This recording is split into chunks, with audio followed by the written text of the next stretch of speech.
Thank you very much, Dee, for watching this video. But before you skip forward 10 seconds, I just want you to know that you're going to be missing out a whole bunch of stuff.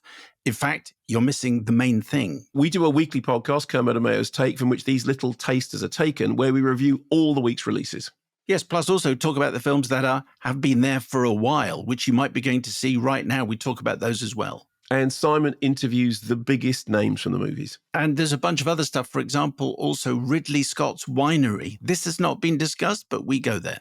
So join us by following our podcast wherever you get yours. There is a link below. Just there. Yes, just there. A lot of emails on the Salt Path thing.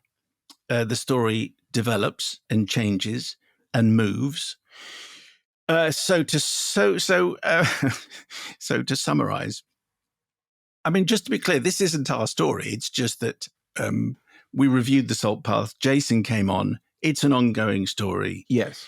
Following the Observer's article on July the 5th, in which they claim that many aspects of the Salt Path are untrue, Raina Wynn published a 2,300-word essay on outlining her rebuttal of the investigation. So we're just reminding you of where we are, basically. Previously on Twin Peaks. That's a good thing. She called the article grotesquely unfair and highly misleading. On the embezzlement accusations, Wynn accepts that she made mistakes, which she now deeply regrets. Contrary to her claims, the Observer offered to meet her 6 times before publication starting in March of this year. Medical letters published by Wynn also state that Moth's condition was, quote, atypical, and that he was affected, quotes, very mildly. In 2019, one consultant wrote that he thought the Moth might not, in fact, have CBS, which is corticobasal syndrome, because his condition was not degenerating as fast as might be expected. This is consistent with what the Observer were told by 9 neurologists and other CBD researchers, that is corticobasal degeneration. The Moth's experience with CBS, as recounted in the books, did not match what they had seen in other CBD sufferers. There's a new interview with Bill Cole, who was so moved by Moth and Ray's story, he particularly empathized with Wynn's struggles as his wife had been diagnosed with breast cancer, that he rented out his cider farm to them at a very reduced rent, and it was here that she wrote her second and third books.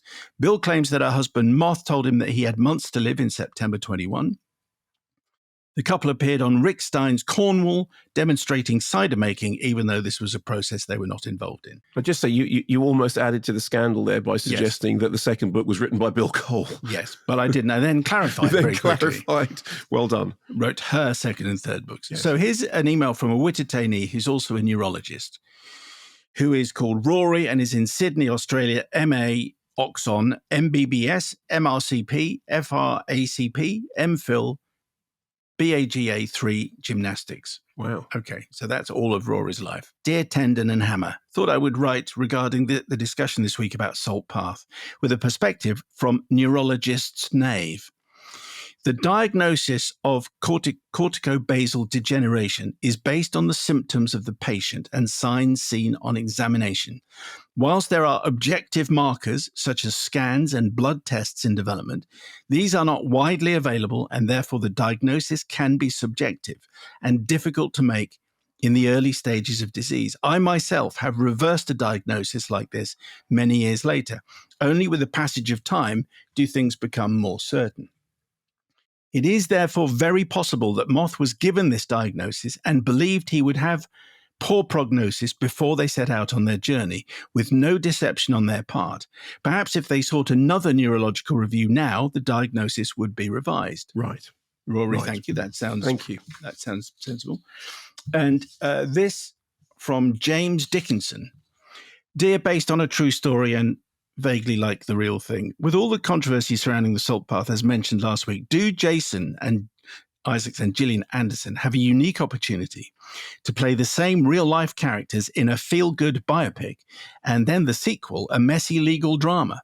Granted, the latter sounds more ITV drama than feature film, so they may not have the money needed for Jason and Gillian, but feels like missed opportunity otherwise. Are there any examples of anything similar having been done previously?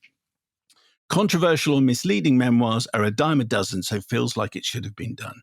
Thank you, James. And there was, as Paulie McPoolface has added to the notes.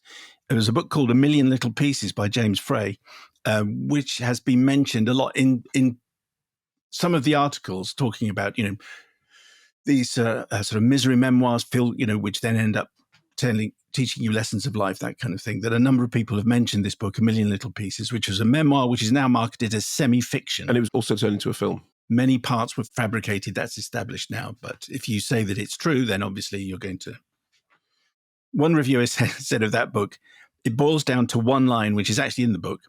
I took money from my parents and I spent it on drugs. That's basically the story.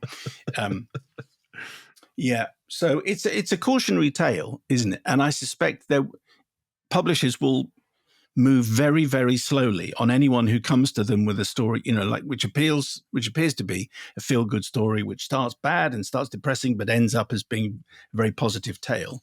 I suspect that might have to jump through a few extra hoops now. Yes, I mean, I don't know where this leaves everything. I suspect that this isn't the end of this particular story. I suspect that it is. I mean, it is still rumbling on very much, as you said. The Observer ran a second article in the most recent thing. Incidentally, on the subject of going back and revisiting those roles, we should say that Jason Isaacs will now be very, very busy since he just got an Emmy nomination for White Lotus. Congratulations, Jason.